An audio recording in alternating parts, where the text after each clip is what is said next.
Mbola faly miarahaba antsika rehetra indray amin'izao hariva izao.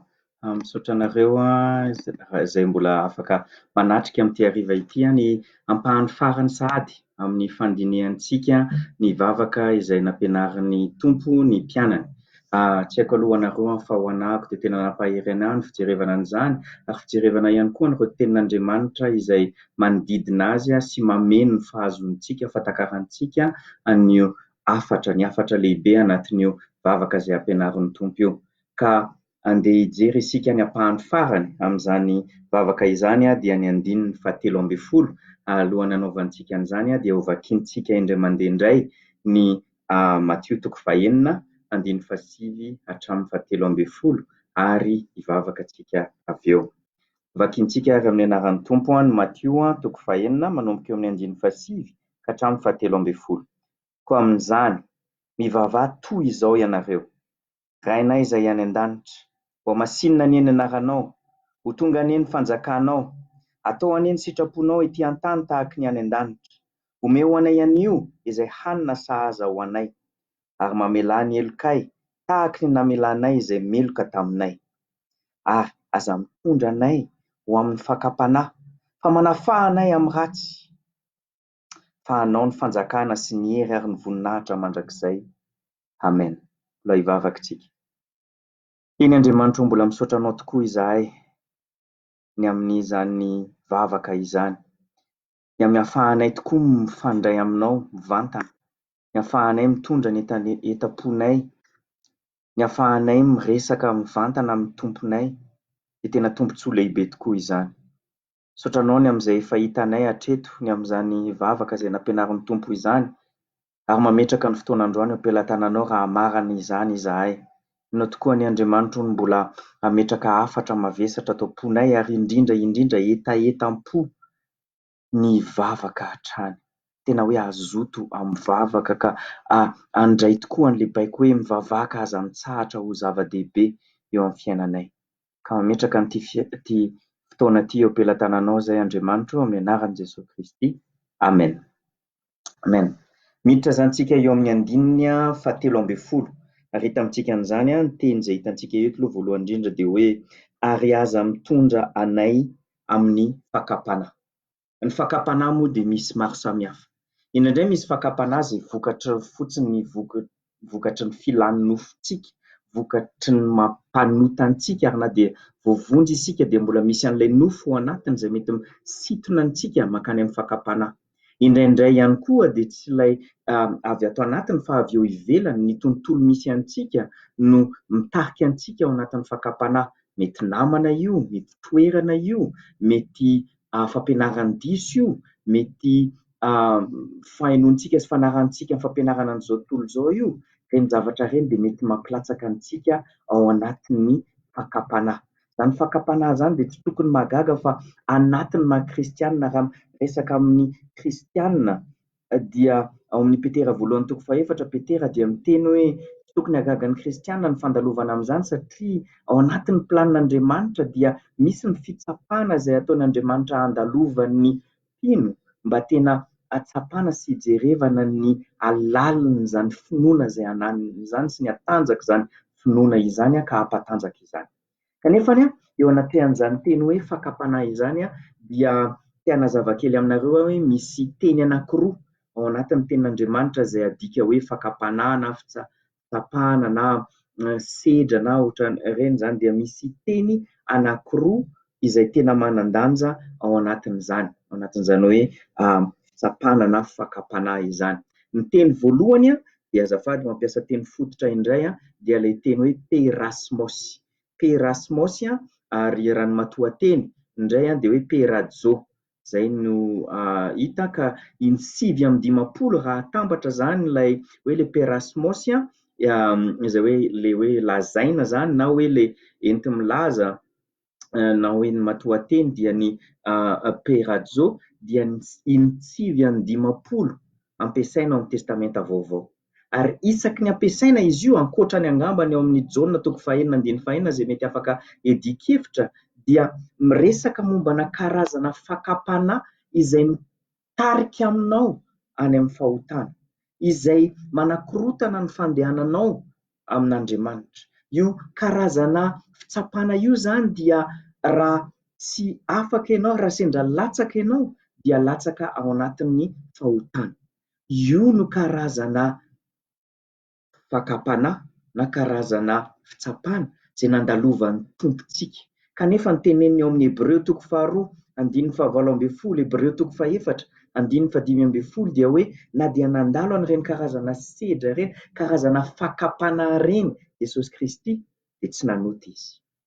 Dikan'izany tsy hoe satria tratran'ny fakapanahy isika dia olona maloto na hoe olona hoe ratsy, ny tompontsika aza izay tanteraka amin'ny famarinana dia nandalovany izany fakapanahy izany, nanandrana nakafana azy Satana ao amin'ny Matthieu 4:4 fantatrintsika loatra, kanefa ny tompontsika dia tsy nanota. Ka zao zany ny zavatra tena mila tadidintsika. Eo anatrehan'io karazana fakapanahy io, ilay hoe perasmos zany, dia tsy le fakapanahy no mamaritra hoe tena zanak'Andriamanitra isika na tsy, fa ny valintsika, ny ataontsika eo anatrehan'io karazana fakapanahy io no tena mamaritra ny atanjantsika ara-panahy, ny toerana misy antsika amin'ny fiainantsika ara-panahy. Raisintsika ny ray amin'ireo andinin'ireo izay mampiasa ny teny io hoe perasmos, dia mety fantatrintsika ihany eo amin'ny Korintiana 1, Korintiana 1 toko 10 azafady tompoko, Korintiana 1:10 dia ny jerentsika amin'izany dia ny andininy 13. Korintiana 1:10-13. Tsy misy fakapanahy nahazo anareo afa-tsy izay zakan'ny olombelona, nefa mahatoky Andriamanitra ka tsy hamela anareo halaim-panahy mihoatra noho izay zakanareo. Fa momba ny fakapanahy dia asiany lalana ahafahanareo koa mba hazakanareo izany. Misy vaovao mahafinaritra ao, dia misy vaovao mampalahelo ao anatin'io andininy eo anatrehan'ireo perasmos ireo, eo anatrehan'ireo karazana fakapanahy izay raha sendra latsaka ao anatin'ireo fakapanahy ireo dia latsaka ao anatin'ny fahotana isika. Ny vaovao mahafaly aloha dia hoe io teneniny mazava eo amin'ny andininy 13 io dia misy ny lalana ahafahantsika miala avy amin'izany. Andriamanitra mihitsy no manome lalana, no manome fomba ahafahantsika tsy ho latsaka ao anatin'izany fakapanahy izany. Dikan'izany hoe tsy misy na inona zany ny sedra na ny fakapanahy na ny fitsapana izay andalovantsika ny ahafahantsika miteny hoe tena tsy misy fanafany iny, tena tsy misy azoko atao iny. Fa misy lalana foana izay atolotry ny tompo noho ny fahasoavany ahafahantsika miala avy ao amin'ny fakapanahy io ka tsy latsaka ao anatin'ny fahotana. Fa ny vaovao ratsy indray ho anahako sy ho anao dia dikan'izany isika tsy afaka miafina. Dikan'izany isika tsy afaka miteny hoe araka ny teneniko teo hoe ka tena tsy haiko ne izay atao tena tsy afaka nanohitra mihitsy ny ahako tena inona moa ny azoko atao fa dia efa teo ilay izy efa teo anatrehako teo dia ohatrany hoe tsy maintsy ahako. Araka ny tenin'Andriamanitra io, raha milatsaka ao anatin'izay fakapanahy izay isika dia efa safidintsika manokana na hoe falementsika manokana no mahatonga antsika milatsaka ao anatin'io karazana fakapanahy io. Fa lehibe ny fahasoavan'Andriamanitra ary mahatoky Andriamanitra fa ny manome antsika foana fomba ahafahantsika miala avy amin'io karazana fakapanahy io. Inona moa matetika ny karazana fakapanahy mahazo antsika? Mazava ny ao amin'ny tenin'Andriamanitra ny amin'ny Jaona 1:2-5 fa inona moa izany? Ny filan'ny maso, ny filan'ny nofo ary ny rehaka n'izao fiainana ankehitriny izao. Ireo zavatra ireo dia efa ato anatintsika ary indraindray mety misy fitaka ihany koa avy amin'ny Satana na avy amin'izao tontolo izao, avy amin'ity tontolo manodidina antsika ity izay ohatrany hoe mampiredarida ireny zavatra ireny atao anatintsika. Fa mila tadidintsika hatrany fa afaka mandahy ny asan'ireny isika ao anatin'ny tenantsika. Afaka mijoro isika eo anatrehan'ireny karazana fakapanahy ireny. Ka ny hafatra voalohany izany eo anatrehan'ireo karazana fakapanahy atao hoe perasmos moa ny anantsontsika azy satria izay no teny fototra, ny teny grika ho an'io teny anankiray io dia ho hisy ny fakapanahy eo amin'ny fiainantsika. Ao anatin'ny kristiana izany, ao anatin'ity fiainana izay misy antsika ity eto amin'ity tontolo ity izay mbola efa fantatritsika fa eo ambany ny fiasan'ny fahotana ny fahalovana izany, dia fantatritsika fa tsy maintsy ho hisy ny fakapanahy. Fa ny mampiavaka ny zanak'Andriamanitra dia ny fihetsiny, ny ataony eo anatrehany ireo fakapanahy ireo, ny fandehanany, fanarahana an'Andriamanitra na dia misy aza ireo fakapanahy ireo. Izany no mampiavaka ny zanak'Andriamanitra amin'ny tsy zanak'Andriamanitra, ary izany mahatonga an'ilay vavaka ihany koa izay atao hoe ahoana moa, hoe aza mitondra anay ho amin'ny fakapanahy. Mangataka amin'Andriamanitra isika mba tsy andehanantsika ao anatin'izany fakapanahy izany, fa araka ny fantatrika hoe rehefa ao anatin'izany fakapanahy izany isika dia afaka mangataka amin'ny Tompo koa isika ny hanomezany antsika ny hery, ny fahasoavana sy ny fahendrena, ahitantsika n'ilay lalana hanafaka antsika avy amin'io karazana fakapanahy io. Indray isika dia hiditra amin'ilay teny faharoa, teny taminareo hoe misy teny roa izay ampiasaina matetika rehefa miresaka momba ny fakapanahy isika. Dia io fakapanahy io faharoa io, io karazana fahoriana faharoa io, ny teny amin'ny teny fototra indray dia ilay teny hoe dokimos. Latsiny araka ny teneniko teo mampiasa teny fototra, fa tiako hoe ho avahanareo tsara izy roa, satria indraindray anatin'ilay dikateny dia tsy dia hita loatra ny fahasamihafan'ireo teny anankiroa ireo, nefa zavatra anankiroa samihafa izy ireo. Ity karazana fitsapahana faharoa ity, ity karazana fakapanahy faharoa ity indray dia tena hoe izay, tsy tena hoe fakapanahy marina ilay izy, fa tena ohatrany hoe fitsapahana, tena hoe fijerevan'Andriamanitra. Andriamanitra no mametraka an'ireny eo amin'ny fiainantsika, mba mamela an'ireny ihany koa eo amin'ny fiainantsika azafady, mba hahatonga antsika hitombo amin'ny finoantsika. Io ohatra no ampiasaina any amin'ny Jakoba toko voalohany ka miteny hoe tokony ho hitantsika ataontsika ho fifaliana, izany hoe andalovan'ireny karazana fakapanahy ireny, satria ireny vao mainka mampatanjaka ny finoantsika. Ka mbola hijerevantsika bebetsaka kokoa an'izay hoe toetrantsika eo anatrehan'io karazana fakapanahy anankiray io, eo anatrehan'izany karazana fitsapana izay apetrak'Andriamanitra eo amin'ny fiainantsika mba hampatanjaka sy mba ahafahantsika maminavina hoe hatraiza ny tena tanjaky ny finoantsika. Dia ny bokin'ny Efesianina indray no andeha ho jerentsika. Ny bokin'ny Efesianina tao anatin'ity fampianarana ity izany dia nisafontsika avokoa ny bokin'ny Kolosianina, ny bokin'ny Filipianina, ny bokin'ny Filemona, ary izao ny bokin'ny Efesianina. Enga anie tsy hampaninana anareo izay zavatra izay, fa ataoko ohatran'izay ilay izy mba vao mainka hahatonga antsika hoe ahalala bebetsaka kokoa ny hafatra ankapoben'ny tenin'Andriamanitra. Ny bokin'ny Efesianina moa dia mizara roa mazava, ny toko voalohany ka hatramin'ny toko fahatelo dia ny fiantsoana, ny antso nanantsoan'Andriamanitra ny fiangonana, ny nisafidianan'Andriamanitra ny ireo vovonjy, ny nahafatesan'i Jesosy Kristy teo amin'ny hazofijaliana ho an'ireo vovonjy sy ny fanamasina tombo-kase ao amin'ireo vovonjy. Izay no hitantsika eo amin'ny toko voalohany ka hatramin'ny toko fahatelo. Ny amin'ny toko fahaefatra ka hatramin'ny toko fahaenina indray ny tapany faharoa dia ny fandehan'ny fiangonana, ny tokony andehanan'ny fiangonana, ny fitondran-tenan'ny fiangonana noho izay antso izay nanantsoana ny fiangonana izany. Ka izay fandeha izay dia raha ao amin'ny bokin'ny Efesianina nareo dia tombontsika eo amin'ny Efesianina toko fahaefatra dia ny 1:1 dia hitantsika fa amin'ny tapany faharoa io dia ampiasaina indimy azafady tompoko, indimy ilay teny hoe mandehana na hoe fandeha. Dia hitantsika izany voalohany aloha dia hitantsika eo amin'ny 1:1 toko fahaefatra 1:1 ary noho izany izaho mpifatotra noho ny amin'ny Tompo dia mangataka aminareo mba handeha mendrika ny fiantsoana izay niantsoana anareo. Raha misy dikany aminareo ny famonjena izay azonareo tao amin'ny Jesosy Kristy dia tokony ohatran'izao ny fandehananareo, ny fitondran-tenanareo. Mandeha izany mendrika an'ilay fiantsoana no endrika amin'ny voalohany an'izany fandeha izany. Ny endrika ary izany dia hitantsika eo amin'ny 1:1 ka hatramin'ny 2:12 ny famelarana an'izany. Eo amin'ny 7:12 ka hatramin'ny 2:30 dia ny fandehanana miavaka amin'izao tontolo izao indray no tena tsindriana. Jerenareo eo amin'ny 7:12 toko faefatra andininy fafito ambin'ny folo. Koa izao no lazaiko sady ambarako amin'ny tompo ny tsy mba handehananareo intsony tahaka ny fandehan'ny jentilisa amin'ny fahafonany saina.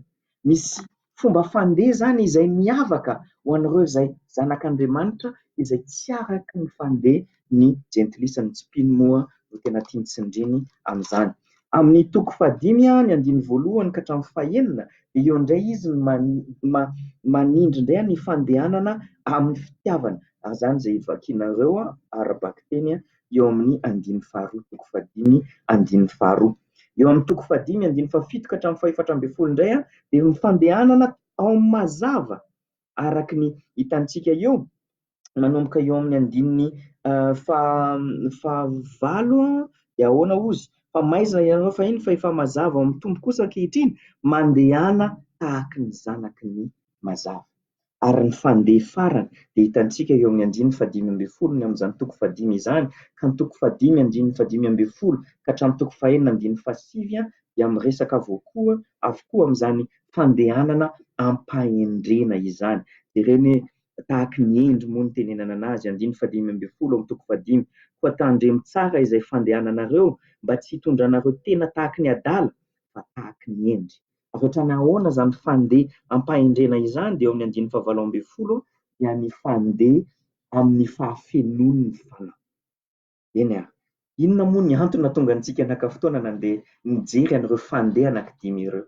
Satria rehefa tonga indray isika eto amin'ny toko fahaenina eo manomboka eo amin'ny andininy fahafolo dia tsy mandehana intsony ny baika eto fa misy baiko anankiray izay miverina eo amin'ny andininy faharaika ambin'ny folo ary fahaefatra ambin'ny folo. Fa eo amin'ny andininy fahaefatra ambin'ny folo izy ny tena mazava amin'ny mahabaiko azy. Inona no hitantsika eo amin'ny toko fahaenina andininy fahaefatra ambin'ny folo? Mifahara ary kasikiany famarinana ny valanareo ary mitafy ny rariny ho fiarovan-tratra dia manohy izy eto amin'ny fanononana an'ireo fiadiana izay atolotr'Andriamanitra izany. Fa hitantsika eto izany fa raha sendra mandeha isika araka n'ireo fandeha anankidimy dia ho avy ny fakapanahy sy ny fitsapana sy ny karazana ady ara-panahy samihafa eo amin'ny fiainantsika. Hiditra an-tsehatra i Satana hanohitra antsika ary mba hahafahantsika mifahatra dia tsy maintsy manao an'ilay fiadiana izay natolotry ny tompo ary andininy fahavalo ambin'ny folo tsy maintsy maninona ihany koa? Mivavah mandrakariva. Tsy maintsy mivavaka. Hitanareo ve ilay fifandraisana izany amin'ilay hitantsika amin'ilay vavaka izay ampianarin'ny tompo? Raha miteny izy hoe ary aza mitondra amin'ny fakapanahy dia tena miteny izy eto hoe aza avela milatsaka ao anatin'ny fakapanahy fa ataovy mijoro, ataovy mifahatra tsara, mamaka tsara ao anatiny izany fakapanahy izany. Ary ahafahantsika mijoro, ahafahantsika mifahatra ao anatin'izany fakapanahy izany dia anisan'ny fitaovana izay omeny eto dia ny vavaka. Tsisy dikany ilay fiadiana izay atolotr'Andriamanitra raha tsy mivavaka isika. Ny vavaka no fifandraisantsika amin'ny jeneralintsika amin'Andriamanitra any ao anatin'izay amin'ny Andriamanitra any an-danitra ao anatin'ity ady izay hatrehantsika etỳ tany ity. Ny vavaka dia anisan'ny fitaovam-piadiana izay omena n'Andriamanitra antsika eto. Fa izao ny fampitandremana ihany koa antsika ho an'ireo izay tsy mandeha araka n'ireo fandeha anankidimy izay hitantsika teo dia tsy tafihan'ny Satana satria tsy mila tafiana ianao satria ianao aza tsy mandeha araka ny sitrapon'Andriamanitra fa mipetraka na miembotra na mandohalika na tsy haiko na matory aza araka ny teneniny eo amin'ny Efesiana toko fahadimy ny andininy fahaefatra ambin'ny folo ka miantso antsika hoe hifo satria fantany fa mety milatsaka ao anatin'izay isika. Fa raha mandeha isika, raha mandeha araka ny sitrapon'Andriamanitra isika, raha ny fitondrantenantsika dia araka ny fiantsoana izay nanantsoana antsika dia aza gaga fa ho avy ny fakapanahy, ho avy ny fakapanahy ka ahafahantsika mijoro, ahafahantsika mbola mihazona ny fijorontsika vavolombelona ao anatrehan'izany fakapanahy izany dia mila mijoro isika ary mila mivavaka isika. mivavaka isika dia inona ny anisan'ny vavaka ataontsika dia io tapany faharoa raha miverina isika any amin'ny Efesianina azafady any amin'ny Matio 4:9 dia ilay tapany faharoa dia hoe aza mitondra amin'ny fakapanahy fa maninona ozy manafaha anay amin'ny ratsy, manafaha anay amin'ny ratsy. Ilay ratsy te handatsaka ao anao anatin'ny ratsy, fa ny fanantenana izay ananantsika amin'ny mahazanak'Andriamanitra dia ilay Andriamanitra atao anatintsika dia matanjaka, mahery noho ilay eto amin'izao tontolo izao. Sa tsy izany? Izany tenenin'i Jaona 1:4. Ka noho izany isika dia tokony mifahatra ary afaka mifahatra satria Andriamanitra no afaka manafaka antsika tokoa avy amin'ilay ratsy. Andriamanitra no afaka manome antsika hery ahafahantsika miala avy any amin'ilay ratsy. Fa eto anatin'izany hoe fanafahana ny tenantsika amin'ny ratsy izany dia azo ataontsika hoe samy manana ny anjarany. Raha izay ny ametrahantsika azy. Andriamanitra manao ny anjarany ary isika tsy maintsy manao ny anjarantsika. Mba hijerevantsika an'izay, misy toerana anankiray izay ilazany an'izay ihany koa ato amin'ny testamenta vaovao dia andao indray isika amin'ny Petera 1:5. Petera 1:5. Toy izy nareo hoe tena avezivezy ny faly eraky ny Baiboly izahay izany, eny tompoko, satria ny tenin'Andriamanitra ary mahasoa avokoa ny teny rehetra ao anatin'izany tenin'Andriamanitra izany.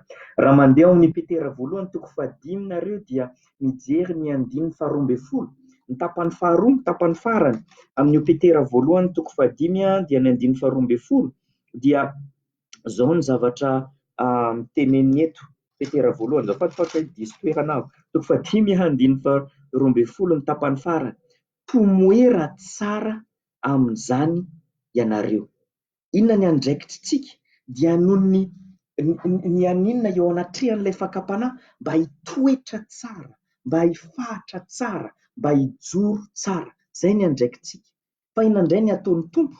Ny ataon'ny tompo indray dia hitanareo eo amin'ny 9:10, mandeha kely aloha kely eo nareo dia eo amin'ny 9:10 amin'ny tapany faharozany 9:10 fa tsy manino vakiantsika rehetra izy rehetra azafady. Ary Andriamanitra ny fahasoavana rehetra izay efa niantso anareo ho any amin'ny voninahiny mandrakizay ao amin'ny Kristy rehefa niaritra fahoriana vetivety ianareo dia izy no hahatanteraka sy hampiorina ary hampitoetra anareo. Hitanareo, Andriamanitra no mampiorina sy mampitoetra antsika. Izy no mampitoetra fa isika baikona hitoetra. Azonareo ilay tiako tenena hoe samy misy andraikitra ao anatin'izany. Tsy vitantsika mihitsy ny hitoetra raha tsy Andriamanitra no mampitoetra antsika. Fa raha tsy mitoetra isika dia tsy miasa ao anatintsika izany ny fanan'Andriamanitra ka tsy miaro amintsika amin'ny fakapanahy fa tarihan'ny nofontsika isika. Inona ozy? Inona ny ataon'ny tompo? Izy no hatanteraka sy hampiorina sy hampitoetra antsika rehefa maninona? Rehefa niaritra fahoriana vetivety ianareo. Io indray ilay resaka fahoriana. Io mampifandray amintsika ilay hitantsika tany amin'ny Efesianina, ny amin'ilay karazana ady ara-panahy izay mitranga eto amin'ity tontolo ity, any amin'ny tsy hita maso any fa tsapantsika tsara raha manara-dian'ny tompo ianao. Ankehitriny dia tsapanao tokoa izany karazana ady ara-panahy izany. Ka eto izy dia mametraka mazava ny andraikitritsika raha mivavaka isika amin'ny tompo hoe aza mitondra anay any amin'ny fakapanahy ary manafaha anay amin'ny ratsy. Ao anatin'izany fanafahana amin'ny ratsy izany dia misy ny andraikitsika, misy ny tokony ataontsika hampatokiana an'Andriamanitra rehefa manao an'izany vavaka izany isika. Ary izany dia hitantsika ao amin'ny Petera 1:5 eo ihany dia manomboka eo amin'ny 9:5. Misy zavatra anankidimy moa mazava ho azy, ny 9:5 ka hatramin'ny 7 dia isan'ny andininy eo dia misy zavatra tokony azafady, misy zavatra tsindrian'i Petera izay hoe andraikitsika eo anatin'izany fatokisantsika an'Andriamanitra sy fiandrasantsika an'ilay fotoana izay hahatanterahany antsika, hampiorenany antsika sy hampitoerany antsika. Ka inona ary ilay andraikitsika? Jerenareo manomboka eo amin'ny 9:5. Petera 1:5, 9:5. Ary ianareo izay mbola tanora fanahy kosa dia manekeny loholo. Eny, samy Eto amin'izay isika eo amin'izay izy miresaka azafady amin'ny mpino rehetra. Eny, samy misikina fanetretena ianareo koa amin'ny fanompo fa Andriamanitra manohitra ny miavonavona fa amin'ny fahasoavana ho an'ny manetry tena. Ny andraikitritsika voalohany dia ny manetry tena. Manetry tena eo anatrehany tsirairay avy. Tsy misy mieritreritra ny tenantsika hoe ambony noho ny hafa ka tsy mila an'ireo rahalahy sy anabavintsika ao anatin'ity ady ara-panahy izay atrehantsika ity. Anisan'ny zavatra farany ratsy, anisan'ny loza indrindra ho anao raha hoe mandalo fakapanahy ianao ka mihevitra fa hoe afaka miaritra an'io irery ka tsy manambara, tsy miresaka amin'ny namanao ny amin'izany fakapanahy nananao izany, amin'izany karazana fitsapana izay andalovanao izany. Azoko an-tsaina eto ohatra dia fantatritsika fa ao anatin'izao vaninandro izao, indrindra vao maika aza, ao anatin'izao hoe fihiboana misy antsika izao, dia mety betsaka ny tratran'ny fakapanahy ny amin'ny fijerena zavatra ratsy ao amin'ny internet, atao anatin'ny tranokala, fijerevana pornografia sy zavatra maro samihafa. Anisan'ny fomba izay ahafahanao miady amin'izany dia ny fanananao fanetretena ka ahafahanao manantona ny rahalahinao anankiray na miresaka amin'ny rahalahinao anankiray hoe tena eto am-bavaka aho na arao maso aho amin'ny fomba fampiasako ny telefonako na ny ordinateurako na ny zavatra ataoko amin'ny internet. Zava-dehibe ny fananana fanetretena ka fahitantsika fa isika rehetra dia samy tokony hifanompo, samy tokony hifanampy ao anatin'izay ady amin'ny fakapanahy izany. Ny lafin'ny faharoa dia hitantsika eo amin'ny andininy fahaenina dia eto indray izy dia tsy hoe manetry tena eo anatrehan'ny mpiara-miangona amintsika izany, eo anatrehan'ny rahalahy sy anabavintsika, fa eo amin'ny andininy fahaenina indray dia ahoana ozy? Manetretena ambanin'ny tana maherin'Andriamanitra. Ity indray dia fanetretena eo anatrehan'Andriamanitra, fanekena tanteraka ny fiandrianan'Andriamanitra amin'ny lafim-piainanao rehetra, ny fanekena ny fitarihany eo amin'ny fiainanao, ny fanekena fa hoe na inona ny ataony dia fantatrao fa manome voninahitra ny anarany izy ary manatanteraka amin'ny planany izy ary ekenao amin'ny zavatra rehetra, amin'ny lafim-piainanao rehetra izy, satria izy avy eo no anandratra anao amin'ny fotoan'andro araka ny ambin'io andininy io. Hitantsika indray eo amin'ny andininy fahafito indray dia amin'ilay vavaka. Apetrao aminy ny fanahinareo rehetra fa izy no miahy anareo ozy ny andininy fahafito. Isika matetika dia ny ampahany ny zavatra mampahory antsika ka ihany, ny fanahintsika ihany no apetrakitsika aminy, ary tsy tena apetrakitsika tanteraka. Fantatrareo ve inona ny antony matetika? Satria matahotra isika hoe tsy ho valiany araka n'ilay tiantsika sy ilay antenaintsika ilay fangatahana ataontsika, na hoe raha apetrakintsika aminy ilay olana izay ananantsika dia mety hafa noho ilay eritrerintsika ny vahaolana omeny ka tena tsy tena vonona ny anaiky an'izany isika ka noho izany misy ny amin'ny fanahintsika izay tazomintsika ao antsika ary andramantsika vahana manokana mpandrapahitantsika fa tena tsy mety izany ary tsy tafavoaka isika, izay vao maika indray isika mitodika mankany amin'Andriamanitra. Tsy andeha hanitatra loatra momba an'izay fa azonareo angamba ny tiako tenenina. Eo amin'ny toko fahavalo indray izy, azafady andininy fahavalo, mbola eo amin'ny petera voalohantsika, toko fahadimy andininy fahavalo dia miantso antsika indray izy eto mba hahony tena sy hiambina, mba hahony tena sy hiambina tahaka n'ilay fahitantsika tao amin'ny Efesianina, tahaka n'ilay asa n'ilay fiadiana izay natolotry tompo antsika dia ahatonga antsika tsy ho varimbariana fa ahatonga antsika hatsapa tokoa fa tena anatina ady ara-panahy isika fa tsy hoe vakansa pandram-piverenan'ny tompo fa tena eo tokoa ilay fahavalo ary io fahavalo io dia tena manandrana manapotika antsika ka noho izany isika dia mila miambina ozy eto ary mila mahony tena. Ny devoly ozy dia ahoana ozy eo amin'ny andininy fahavalo io ihany? Ny devoly fahavalonareo, jereo tsara, fahavalonareo, misy manana fahavalo izany isika, dia mandehandeha tahaka ny liona mierina mitady izay harapany, ary ireo kristianina izay andramany io harapany ka dia ireo kristianina izay matoritory, ireo kristianina izay tsy miambina, ireo kristianina izay variana amina zavatra hafa fa tsy mifantoka ny amin'ny fifaharana ao anatin'ny sitrapon'Andriamanitra, amin'ny famarinan'Andriamanitra, ka miazona mafy an'ilay sabatry ny famarinana dia ny tenin'Andriamanitra ary manohy ny amivavaka eo anatrehan'ny tompony araka ny hitantsika teo amin'ny andininy fafito teo. Eny, Satana dia mahita sy mijery sy mandinika ny fijoroantsika, ny toerana misy antsika ara-panahy. Ary Jesosy Kristy koa mahita an'izany. Ary izy dia afaka miaro amintsika ny amin'ny fakapanahy rehetra. Ka rehefa mivavaka isika mba tsy hahatonga antsika ho latsaka ao anatin'ny fakapanahy ary mba hahatonga antsika ho afaka amin'ny ratsy, dia mila tsy adinontsika ny anjarantsika ao anatin'izany. Ny hahatonga antsika handeha mendrika an'ilay fiantsoana izay nanantsoana antsika, ny hijoroantsika ao amin'Andriamanitra, ny fananantsika fanetretena eo anatrehan'ny hafa sy eo anatrehan'Andriamanitra, ny fiambenantsika hatrany sy ny fahononana ny tenantsika dia ao anatin'izany daholo. Dia inona ihany koa izy eo amin'ny andininy fahasivy? Toero izy. Toero izany devoly izany. Izany dia maneho mazava fa misy andraikitra izay ananantsika mba hanohitra an'izany fakapanahy izany, mba hiorina tsara amin'ny finoana araka ny teneniny eo amin'ny andininy fahasivy io. Satria fantatritsika fa tsy irery isika ao anatin'izany ady ara-panahy izany, fa ireo rahalahy sy anabavintsika rehetra ihany koa eran-tany dia efa mahazo mandalo an'izany karazana fahoriana izany ihany koa. Ary ilay tompo izay miaro azy ireo hatr'izay no miaro anao ihany koa, no miaro ahy ihany koa eo anatin'ny fanenjehana, eo anatin'ny fakapanahy, eo anatin'ny fahativiana izay ataon'ny Satana sy izy izao. Miafara moa ilay vavaka amin'ny ampahany andininy izay tsy eo anatin'ny baiboly sasany aho, fa angamba ny hitanareo ary ambany ary, ary raha ny fihevitro manokana moa dia hoe tokony ao anatin'ny tenin'Andriamanitra izy io, dia ny ahoana ilay teny farany hoe fa anao ny fanjakana sy ny hery ary ny voninahitra mandrakizay. Amen.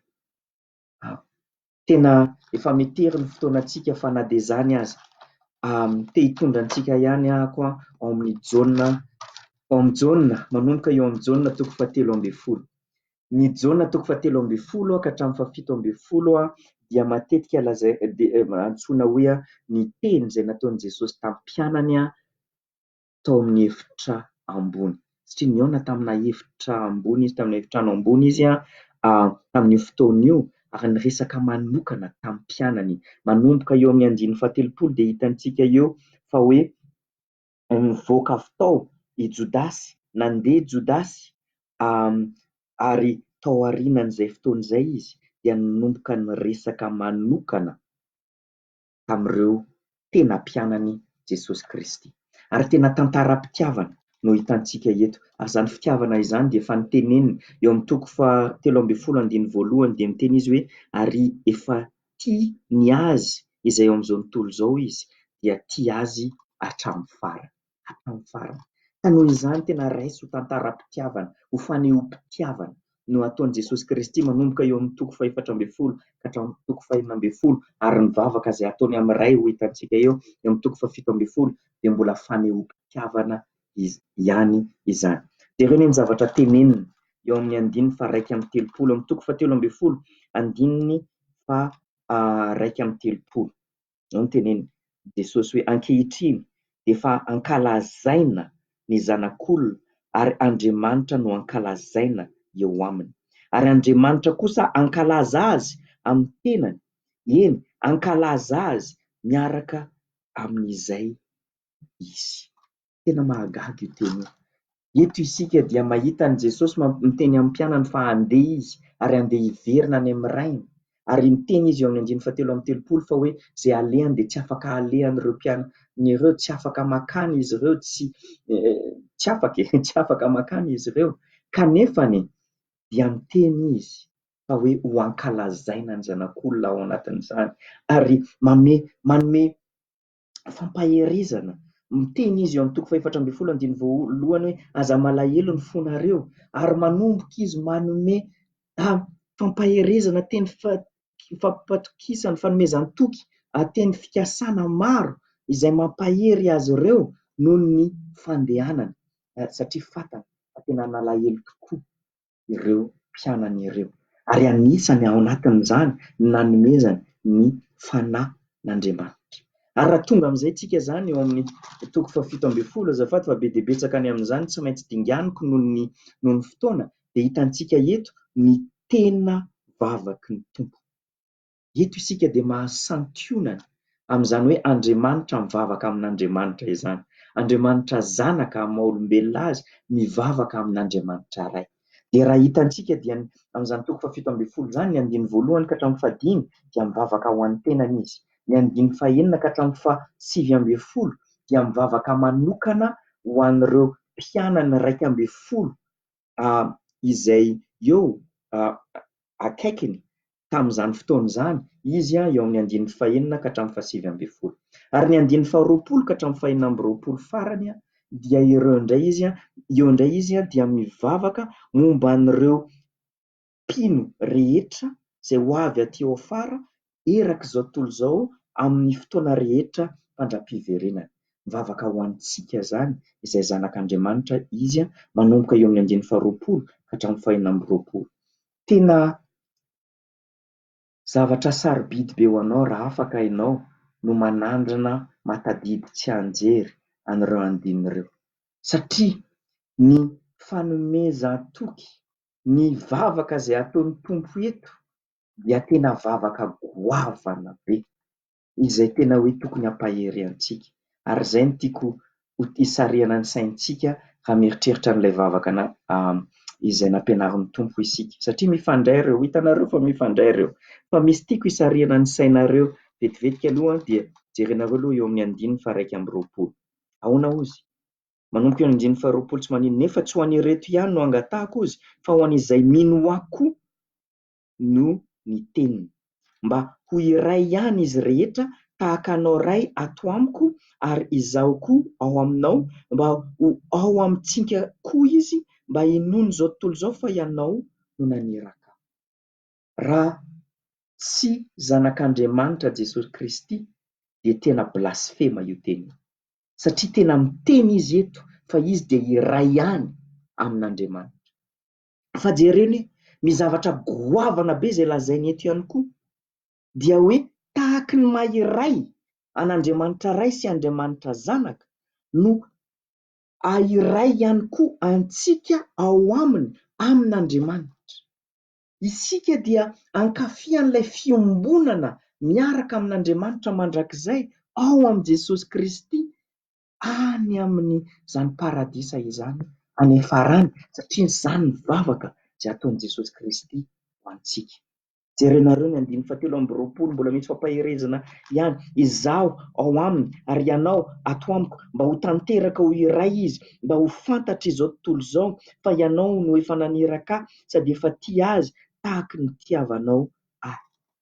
Eritreretina izany fampaherezana izany ao anatin'ny fandehanana antsika amin'ity fiainana ity, ny fitiavana izay ananan'Andriamanitra ho an'i Jesosy Kristy no hitariny ho antsika. Eritreretina izany ny tompony izao tontolo izao, ny Andriamanitra izao tontolo izao dia tia anao amin'ny mazanany anao. Izany ve dia tsy tokony hampahery antsika anatin'ny fandehanantsika eto amin'izao tontolo izao? Ary jereo ihany koa ny andiny 420. Eto dia mbola vao mainka migoavana hatrany izay ny vavaka izay ataon'ny tompo ho antsika. Ray eo tiako mba ho any amiko amin'izay toerako izy, amin'izay toerako ireo izay nomenao ahy, mba ahita ny voninahitro nomenao ahy izy, fa efa tia ahy ianao fony tsy mbola ary ny fanorenana izao tontolo izao. Wow! Tadidinareo ve tao amin'ny Exodosy toko 13 izay tamin'ny Mosesy ny vavaka mba ahita ny voninahitr'Andriamanitra, dia tsy nomen'Andriamanitra azy izay, tsy navelan'Andriamanitra izy ahita izany voninahitra izany, satria ny teny hoe raha io hitany izany dia ho maty izy. Kanefa eto Jesosy Kristy dia mivavaka ho antsika mba ahitantsika ny voninahitra, ary azontsika antoka fa raha Jesosy Kristy no mivavaka, no manao an'izany vavaka izany, dia azontsika antoka fa ho tanteraka izany. Tsy haiko raha azonareo ny tiako hatongavana ary raha miverina isika ny ato amin'ny Matio 5:1 an'izany vavaka izany. Raha mivavaka isika hoe fa anao Andriamanitra ny fanjakana sy ny hery ary ny voninahitra mandrakizay. Azonao an-tsaina ve fa hoe rehefa mivavaka an'izany ianao ka maneho ny maha-Andriamanitra n'Andriamanitra dia fantatrao fa efa nantsony Jesosy Kristy ianao ho anana anjara ny amin'izany fanjakana izany, ary mba hanananao ihany koa an'izany hery izany dia ny fanamasina izay mitoetra ao anatinao, ary mba hanananao ihany koa, ahitanao ihany koa an'izany voninahitr'Andriamanitra izany rehefa tonga ny fotoana izay hiverenana na andehananao any aminy. Tsy mahagaga ve izany famarinana izany? Ka rehefa mivavaka isika ka mamarana an'ity vavaka ity ka miteny isika hoe fa anao Tompo ny fanjakana sy ny hery ary ny voninahitra mandrakizay, dia mila tsaroantsika hatrany fa fampaherezana ho antsika izany, satria isika izay efa zanak'Andriamanitra dia manana anjarany amin'izany noho ny fahasoavan'Andriamanitra. Tsy mendrika izany isika fa navelan'Andriamanitra ho hiditra ao anatin'izany fanjakana izany, navelan'Andriamanitra ahazo izany hery izany, ka ny hery izay nanangana an'i Jesosy Kristy tamin'ny maty no miaro ny famonjenao ankehitriny ka hahatonga anao ho tonga any amin'izany fanjakan'Andriamanitra amboninahitra mandrakizay izany, araka ny tenin'i Petera 1:1 ohatra. Mahagaga loatra izany zavatra izany. Ka aingany ny vavaka izay ataoko ary ny faniriako ary ny hetaheta-poko dia ny hahatonga antsika tena hatsapa fa voalohany indrindra ny vavaka izay nampianarin'ny Tompo dia ny fanehoana ny fifandraisana izay hananantsika amin'ny Tompontsika Andriamanitra Raintsika. Aingany ho tsapanao tamin'ny fandinihantsika an'izany vavaka izay nampianarin'ny Tompo izany fa misy lanjany avokoa ny teny rehetra ao anatin'izany vavaka izany. Misy famarinana maro ao izay tsara tsakotsakoina, izay tsara eritreretina fa tsy tsara hoe tonotononina fotsiny io vavaka io, ary tsy eritreretina ny zavatra tenenintsika rehefa ataontsika io vavaka io. Aingany ho tsapanao bebetsaka kokoa ankehitriny ny toerana izay misy anao amin'ny mahazanak'Andriamanitra anao. Aingany ho tsapanao fa hoe ho anao ary afaka hoe ho azonao ny haren'ny lanitra rehetra, ny fitahim-panahy rehetra any an-danitra noho ny fiombonanao amin'ny Kristy, ary satria Andriamanitra dia rainao. Aingany lasa ho sarobidy anao kokoa izany ireo fitahim-panahy rehetra ireo eo ambonin'ny ara-nofo. Aingany lasa manan-danja ho anao kokoa ny mandrakizay noho n'ilay ankehitriny. Aingany ho lasa mavesatra aminao kokoa ny fifandraisanao amin'Andriamanitra noho ny fahafinaretanao eto amin'izao fotoana izao. Ka isaky ny eritreritra ny vavaka izay nampianarin'ny Tompo ianao, isaky ny handalo amin'io ny masonao, ary isaky ny henonao izany dia hatsiaro ianao an'ilay voninahitr'Andriamanitra. Ary raha mahatsiaro ny voninahitr'Andriamanitra ianao dia tadidio fa tsy zavatra ilay voninahitr'Andriamanitra fa olona, Jesosy Kristy persona, ny Tompontsika Jesosy Kristy izay tonga tetỳ an-tany mba hanolotra anao ny famonjena sy ny fiainana mandrakizay, ary izay manasa anao mba hankafy, mba hahita an'izany voninahiny izany mandrakizay. Dera, laza, voninahitra, hery, fanjakana anie ho an'ilay Andriamanitra antsika telo izay iray noho ny planiny famonjena mahagaga izay novolavolainy ho antsika, ary ny amin'ny ahafahantsika manana fifandraisana akaiky amin'ilay Andriamanitra izao tontolo izao, ilay Andriamanitra mahery tsy manana fataterana, ary afaka manao izany isika amin'ny alalan'ny famakiana ny tenin'Andriamanitra ary ny vavaka. Amen. Hivavaka tsika. Andriamanitra rainay dia mbola misaotra anao izay ny amin'ny ahafahanay nandinika an'izany vavaka izay nampianarinao izany tokoa. Misaotra anao satria ianao tokoa ilay rainay izay any an-danitra. Misaotra anao izahay satria ianao tokoa dia efa nandamina ny zavatra rehetra ary natanteraka ny sitraponao mba hahalalany izao tontolo izao ny anaranao. mangataka aminao zay Andriamanitra mba ho fitaovana tokoa zay eo am-pelantananao, ampely an'izany anaranao izany, ampely an'izany maizy azy anao izany Andriamanitra, ka ho anitra kasitrahanao Andriamanitra ny ezaka izay ataonay hanomezana voninahitra ny anaranao. Eny Andriamanitra, ho amasinina tokoa anie ny anaranao eo amin'ny fiainanay, mba hahatonga anay hanana zotom-po ny amin'izany fiainana fahamasinana izany, na hitanay tokoa fa ny tomponay dia tompo masina, ary tsy afaka, raha tsy masina izahay dia tsy hahita ny tompo, araka ny tenenin'ny teninao.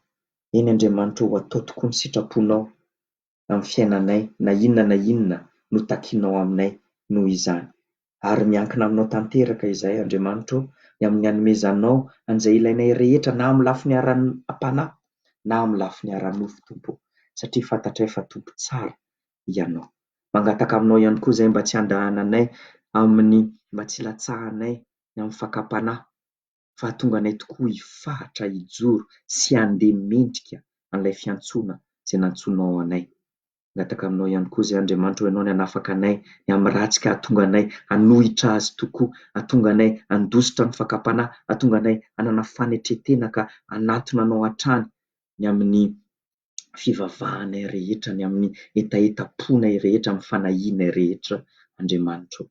Ary ianao tokoa Andriamanitra ny fanjakana sy ny hery ary ny voninahitra mandrakizay. Amen. Dia samy ho tahin'ny Tompo isika rehetra, ary mirary amin'ny faran'ny herinandro sambatra anareo rehetra, ny Tompo aneho ombanareo. Raha sendra mbola mitohy moa ity fihiboana ity, raha mbola sitrakareo, dia mbola afaka tohizintsika moa angamba ny amin'ny herinandro ambony ny Facebook live. Ary raha misy zavatra manokana izay tianareo eo resahantsika, dia ataovy eo amin'ny commentaire na manao raha tamiko manokana, dia afaka ho resahantsika sy ho jerevantsika izay. Fa manatria an'izay dia mirary faran'ny herinandro sambatra, dia samy eo ambany fitahin'ny Tompo isika. Manaraka indray, veloma tompoko.